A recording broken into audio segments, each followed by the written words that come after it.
자, 오늘 우리 함께 나눌 말씀, 우리 아가서 본문을 통해서 오늘은 사랑병에 대해서 함께 살펴보겠습니다. 사람의 말에는 힘이 있습니다. 근데 그 힘이 좋게 쓰여지면 약이 되고 나쁘게 쓰여지면 병을 줍니다. 칼에 베인 상처보다 말에 베인 상처는 더 오래가고, 칼에 베인 상처는 시간이 지나면 자국만 남지만 말에 베인 상처는 시간이 지나도 아물지 않는 계속되는 고통을 가져다 준다는 점에 있어서 강력한 힘이 있는 것이죠. 자, 우리 지난 오후 찬양 예배 시간에도 가정 특강에서 들었던 대화법, 세 가지 대화의 유형에 대해서 들어보셨죠? 뭐가 있었습니까? 네, 멀어지는 대화. 또 하나는요, 원수되는 대화. 우리가 닮아가야 될 대화는 뭐죠? 다가가는 대화예요. 어떤 사람과 이야기를 하면 늘 자기 이야기로 시작해서 자기 이야기로 끝나는 사람이 있어요. 멀어지는 대화를 잘하는 거죠. 받아줄 것도 없고 들어줄 것도 없는. 그리고 어떤 사람과 이야기할 때는 고르고 골라서, 국어사전만 펼쳐봐도 단어가 이렇게나 많은 게 국어잖아요. 근데 어쩌면 그렇게 내 마음에 상처 주는 말을 고르고 골라서 그 단어를 엄선해냈는지, 그런 사람과 대화를 하면 원수가 되는 거죠.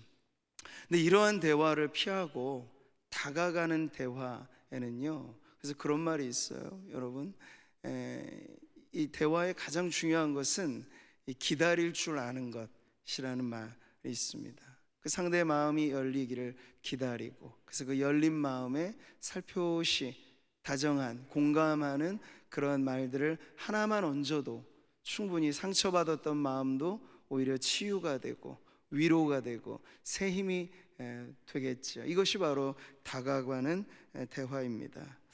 자, 우리는 말하는 이러한 삶으로서 사실 의사를 소통하죠. 한자로 말씀 언자가 이렇게 쓰여져 있잖아요.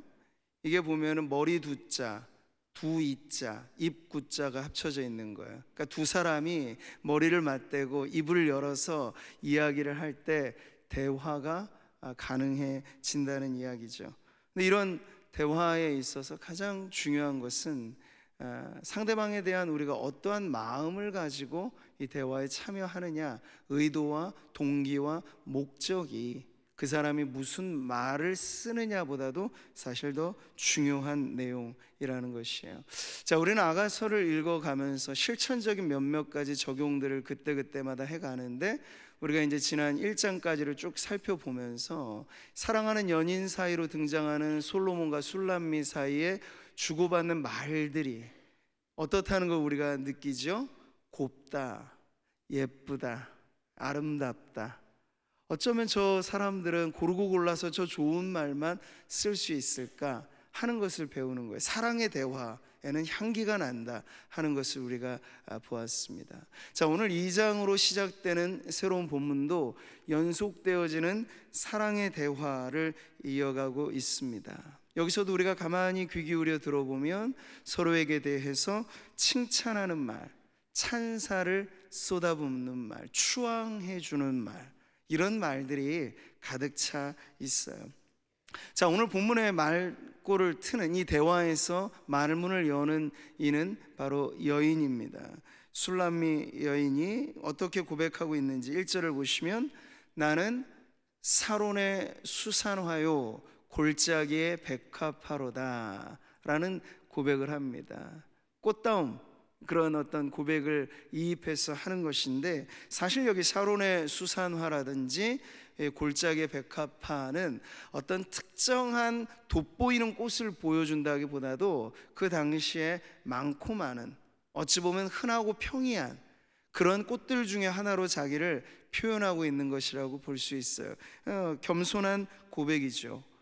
우리는 1장에서도 이 술람미 여인이 뙤약볕 아래 가오카리만큼 노동에 그을린 피부로서 고금을 막론하고 백옥같이 고운 피부가 여인의 아름다움의 기준이었다고 한다면 자신은 그 기준에 맞춰지지 않기 때문에 무언가 열등의식을 갖기도 쉬울 텐데, 그것이 해소되고 해결될 수 있었던 것은 그것을 능가할 만한 사랑을 받았기 때문이죠. 그러나 이 여인은 여전히 마음 한켠에는 자신의 검은 피부, 자신이 어떠한 출신이다 혹은 어떠한 신분이다 하는 것을 잊지는 않고 있어서 이러한 겸손한 고백을 하고 있어요. 자, 그런데 이 여인의 그저 평범한 꽃들 중에 나는 하나예요 라고 고백하는 이 내용을 받아서 사랑의 대화를 이어가는 솔로몬, 이 남성의 노래는 더 강렬하게 다가오죠. 2절을 같이 읽겠습니다. 여자들 중에 내 사랑은 가시나무 가운데 백합화 같도다. 아멘. 자, 들려지는 이 연인의 음성은요, 아니요, 당신은 그렇게 평범한 꽃이 아니에요. 여자들 중에, 많고 많은 여인들 중에, 그래서 솔로몬은 그 많고 많은 여인들은 흡사 가시나무 같다고 비교를 한다면, 그 가시나무 속에 돋보이게 피어난 한 송이 백합화, 그게 바로 당신이에요 라고 아주 유일하게 돋보이는, 이 세상에 많은 사람이 있어도 내게는 단 하나뿐인 당신 이라고 지금 최고의 찬사로 이 여인을 이렇게 높여주고 있는 거예요. 자, 그랬더니 여러분 어떻습니까? 좋은 말이 오고 가니까 계속 그 말이 고와지고 예뻐지고 아름다워지죠. 이 여인이 부창부수라고 손을 맞부딪히면서 나는 아름다운 이 소리로 3절의 노래를 하면 이것이 솔로몬의 고백과 얼마나 닮아 있는지를 알 수 있어요. 남자들 중에 나의 사랑하는 자는 숲풀 가운데 사과나무 같구나. 당신도 예외 아니에요. 당신도, 나를 사랑해주는 당신도 저 숲풀에, 그 숲풀에 도단한 사과나무, 이 과실수로 이 자신의 사랑하는 이를 비유하고 있는 거죠. 자, 여기서 우리는 그 남성에 대한, 연인에 대한 이 여인의 고백 역시도 아주 세상에 단 하나뿐인 내 소중한 사람이라는 돋보이는 고백이라고 하는 걸 알 수 있어요. 왜 많고 많은 것 중에 사과나무, 열매 맺는 나무에 비유를 했을까요? 바로 그 나무에서 그 여인은 안식을 누리고 그 사과나무의 열매로서 만족을 누릴 수 있는, 당신은 내게 너무나 좋은 것을 늘 선물같이 안겨주는 고마운 사람이에요 라는 걸 고백하는 거죠. 내가 그 그늘에 앉아서 심히 기뻐하였고 그 열매는 내 입에 달았도다. 이렇게 상대방에 대해서 우리는 계속해서 찬사와 칭찬과 추앙해주는 이 말들을 우리가 듣습니다. 자, 이 향기로운 사랑의 대화에서 우리는 무엇을 배웁니까? 사랑의 관계 안에서 꼭 해야 할 말이 있고 해서는 안 될 말이 있다는 것을 우리는 알게 되는 거예요. 물론 해서 좋을 말들도 많이 있지만 대화가 끊기고 깨지고 그 때문에 관계까지도 어려워지는 대부분의 이유들은 해서는 안 될 말을 하기 때문에 발생하게 되죠. 한 연구소의 조사를 보니까요, 20세 이상 기혼 남녀들에게 조사했습니다. 배우자가 무슨 말을 할 때 가장 상처를 받는가? 네, 남성과 여성, 남편과 아내 공통으로 1위를 차지하는 말이 있어요. 그건 뭐냐면 자기를 무시하는 말, 자기의 능력과 인격을 뭉개는 그런 말들, 이것이 큰 상처가 된다. 그 남편에게 아내가 당신이 뭐 그렇지 뭐 이렇게 무심코 내뱉은 이 말은 그 남자의 이 존재와 이 인격 자체를 완전히 무너뜨리는 말이에요. 그리고 또 당신이 할 줄 아는 게 뭐 있어? 남자답지도 못하게 옆집, 이제 거기서 이제 옆집까지 가게 되면 이제 난리가 나는 거죠. 자, 근데 남편에게 아내가 듣고 싶지 않는 상처되는 말도 비슷해요. 당신이 뭘 알아? 뭐 이런 말들 사실 뭐 낯설게 들리시지는 않으실 수도 있어요. 자주 우리도 할 법한 말일 수 있거든요. 모르면 가만히 있어. 그것밖에 몰라. 여자가 뭘?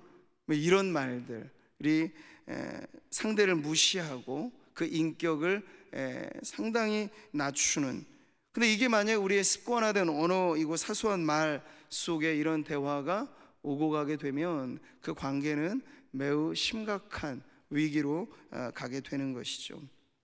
자, 이러한 세상의 흔한 대화 속에 오늘 아가서는 구원받은 성도들의 이러한 관계 속에서 깊고 친밀한 부부의 관계일 수도 있겠고, 조금 더 확장해 보면 가족들 안에서의 대화일 수도 있겠습니다. 그런 것을 나눌 때 고운 말, 좋은 말, 바른 말, 이것으로 상대방을 칭찬해 주고 격려해 주는, 그것이 바로 사랑이라는 걸 가르쳐 주는 거예요.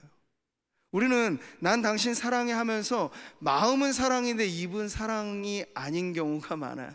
그러면서도 우리는 내 마음은 그게 아닌데, 아니요, 우리의 입으로 나가는 그 말이 결국 우리의 마음에서 출처가 아니라면 어디서 그것이 나오겠습니까?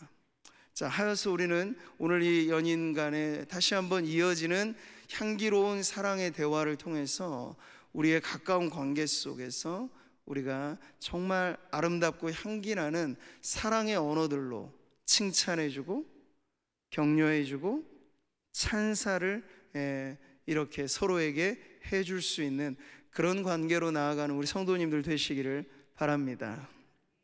자, 두 번째 내용을 보면요, 새로운 장면으로 전환이 되죠. 잔칫집의 풍경이 또 벌어집니다. 4절을 같이 읽겠습니다.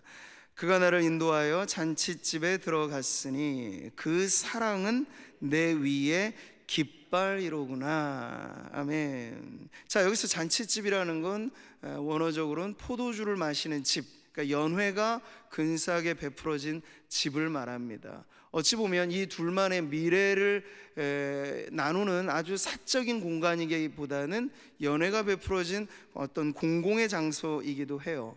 그곳에서 이 여인이 고백하는 말, 당신의 사랑은 내 위에, 그 여자 위에 세워진 펄럭이는 깃발이라고 이야기를 하는 거예요. 자, 여기서 주목해야 볼 단어가 바로 깃발이죠. 그 당시에 깃발의 의미는 무엇입니까?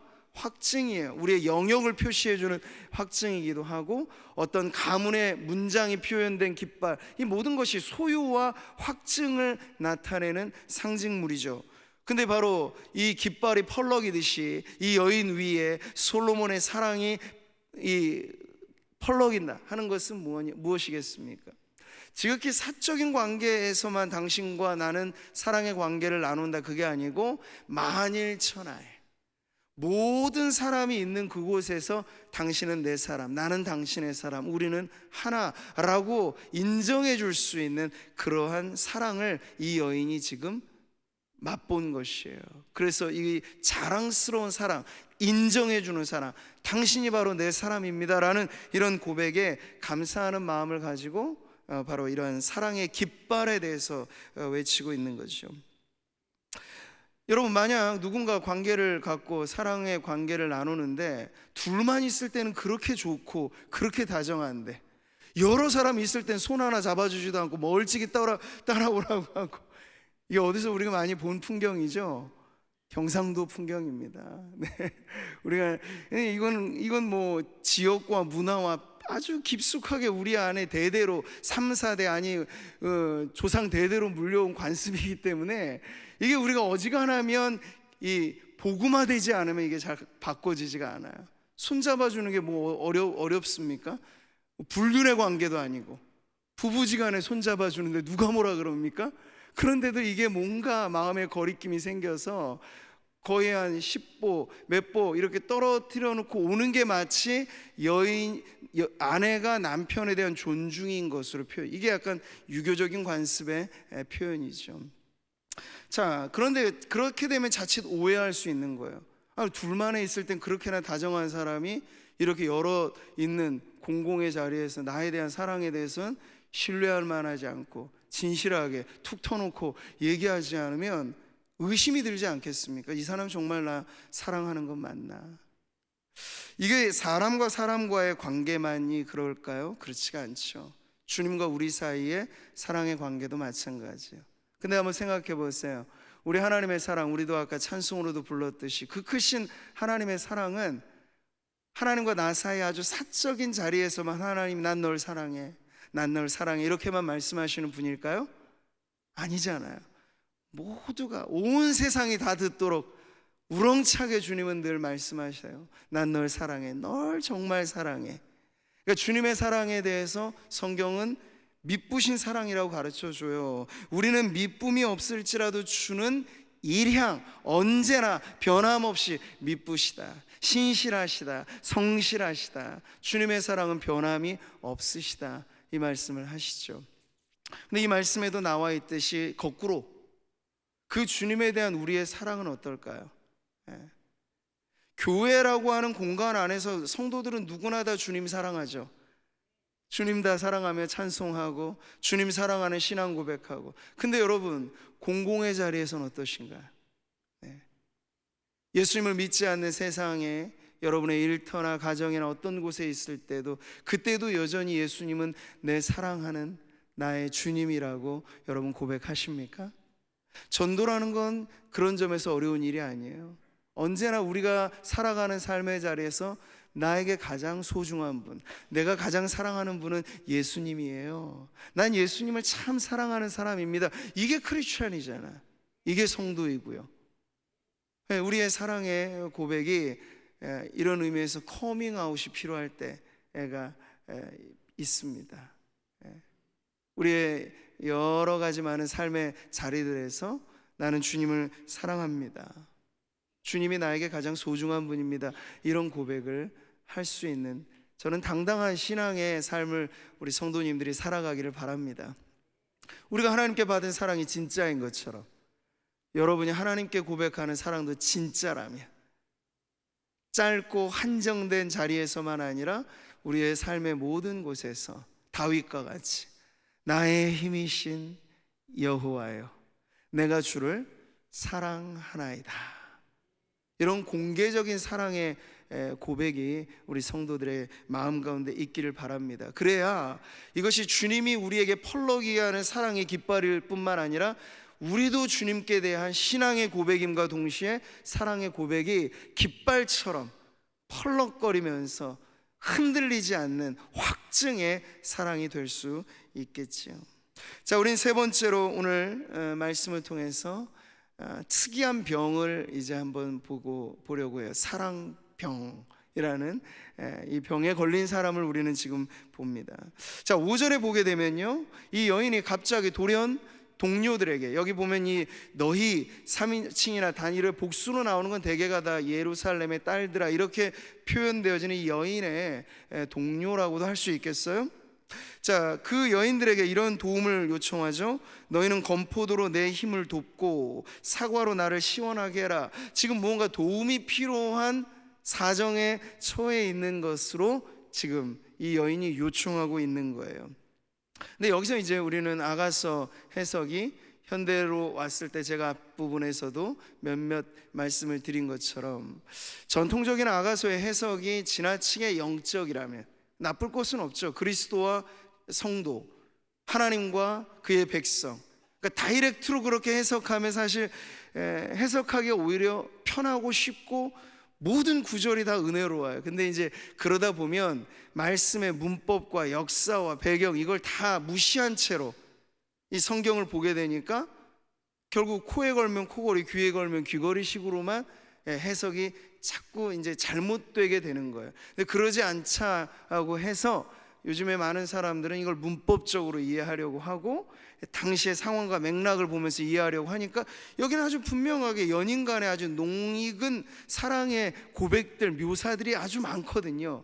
그러다 보니 이 아가서가 마치 연애학 교과서인 것처럼, 금술 좋은 부부들의 지침서가 되는 것처럼 이제 그런 쪽으로만 너무 또 해석을 하다 보면 이런 내용들이 어떤 성적인 사랑의 관계들을 묘사하는 내용으로 많이 치우쳐 있죠. 현대적인 아가서 해석은 그렇습니다. 근데 우리는 그 중간에 뭔가 이 균형을 좀 잡아야 돼요. 표현상에 있어서는 솔로몬과 술람이라고 하는, 그 당시로 말하자면 청춘 남녀의 아주 불붙은 뜨거운 사랑 안에는 이러한 묘사들도 당연히 있을 수 있어요. 그런데 이것이 성경으로 우리에게 주어졌을 때 연애학 교과서로 쓰라고 주신 게 아니고 부부의 어떤 관계를 개선하기 위한 실용서로 우리에게 주신 것이 최상의 목적이 아니고, 당연히 이것은 하나님과 그의 백성, 그리스도와 교회의 그 깊은 사랑의 맛을 보여주기 위한 그 궁극의 목적이 여기에 있기 때문에 우리는 그렇게 이해를 하는 것이죠. 자, 그런 점에서 오늘 이 구절은 그냥 권포도 혹은 사과, 나를 돕자, 도와달라 이런 요청이 뭔가 강심제적인 혹은 뭐 최음제라고 이렇게 해석하는 사람들도 있고, 여러 가지로 이것을 성적인 관계에서의 필요한 어떤 도구 혹은 도움 이렇게 이제 말하는 것을 조금은 지양하면서 지금 이 여인의 본심이 이 도움을 요청할 만큼 그 뒷부분의 문제를 지금 이야기하고 싶은 게 본론인 거예요. 나를 좀 도와주세요. 왜? 무슨 문제가 있길래?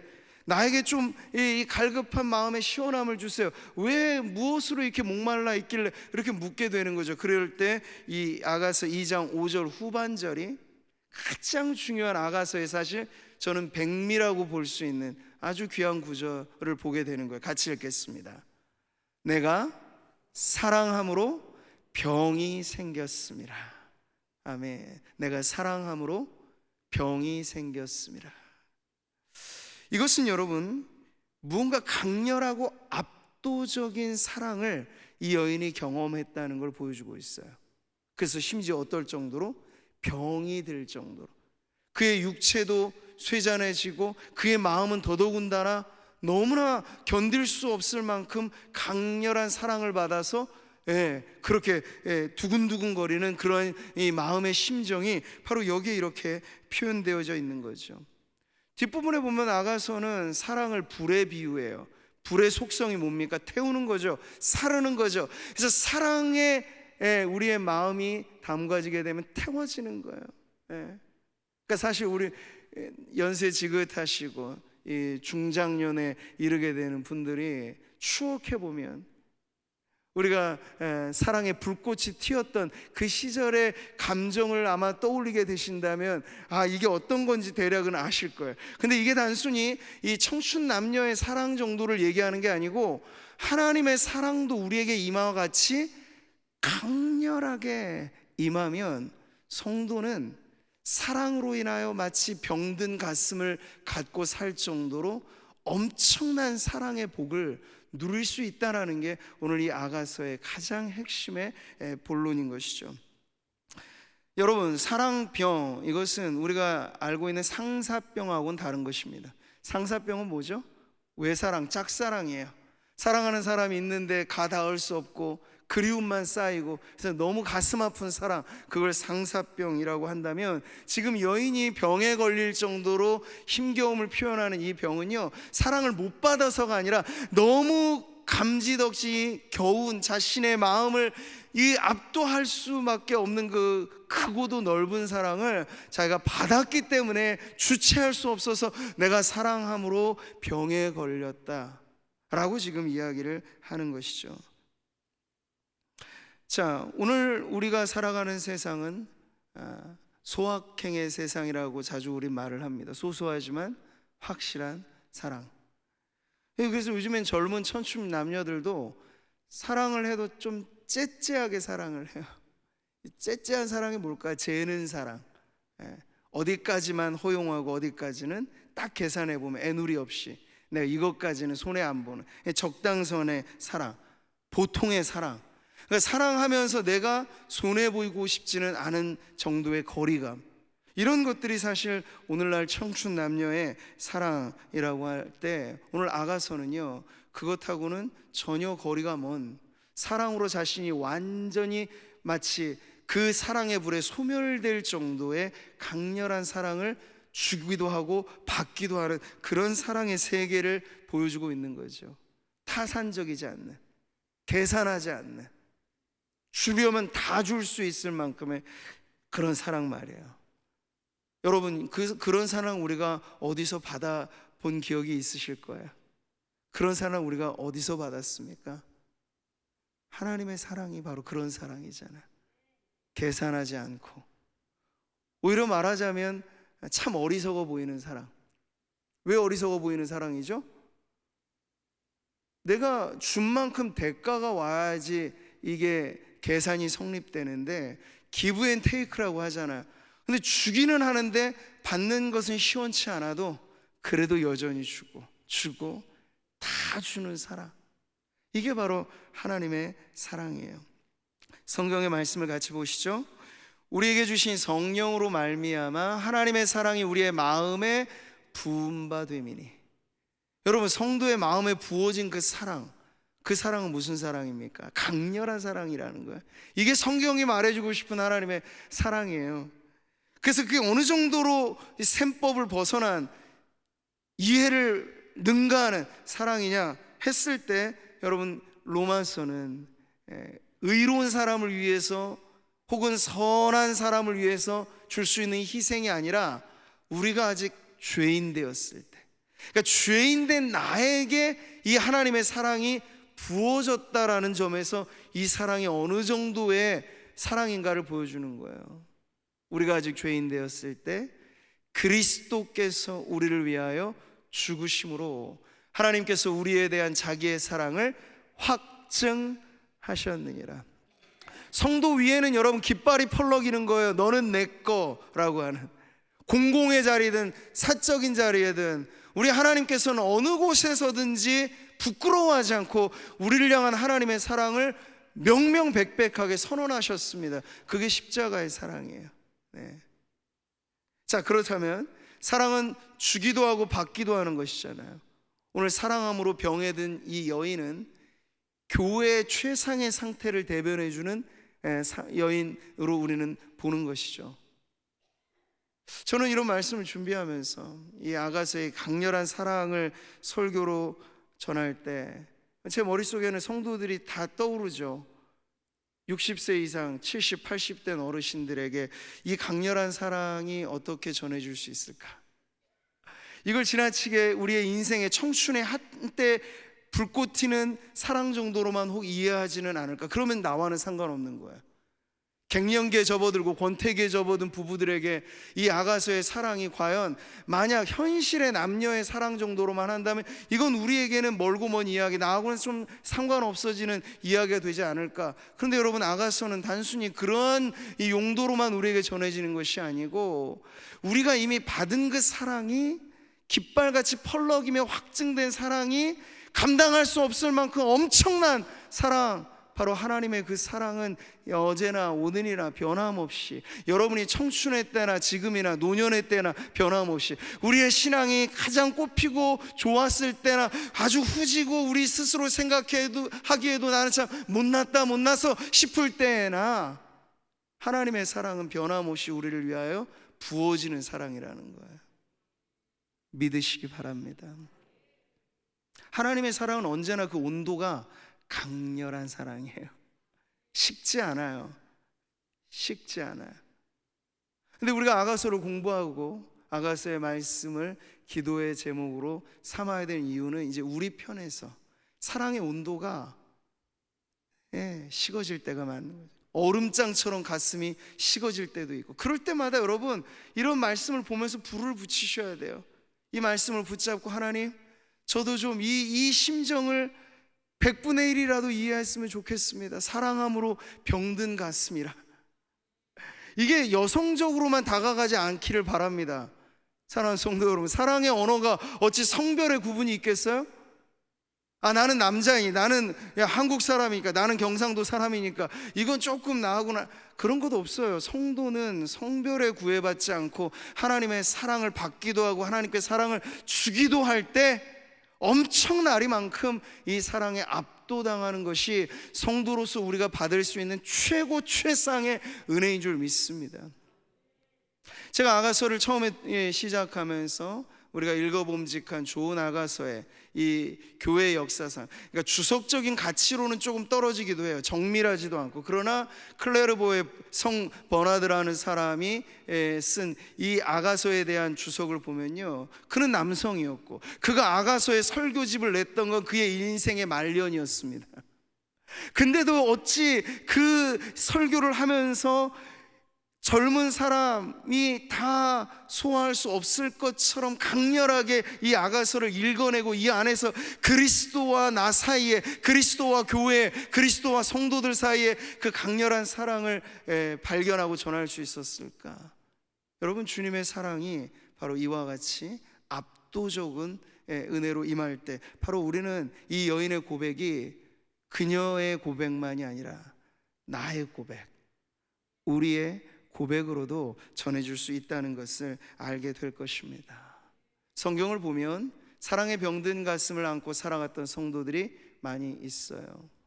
여러분, 시편의 유명한 몇몇 구절들을 보면 내 영혼이 여호와의 궁정을 사모하여 쇠약함이요, 주님이 거주하시는 그 궁정을 바라보는 마음만으로도 몸이 쇠약해지고 마음이 쇠약해질 정도로 압도당하는 거예요.